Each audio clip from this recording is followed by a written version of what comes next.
Wherever a person may hide in the sky or sea or mountain, there is no escape from death. Dhammapad 128. Not in the sky nor in the ocean midst, not even in a cave of a mountain rock, is there a hiding place where one could escape death. Neither in the sky, nor surrounded by sea, nor by dwelling in a mountain cave, nowhere is found that place on earth where one is by death not overcome. Dhammapad 128.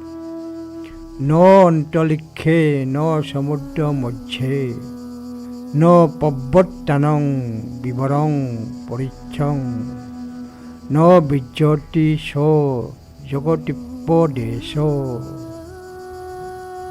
যথতীর্থং নপ্প সহেয় মঞ্চু Dhammapada 128.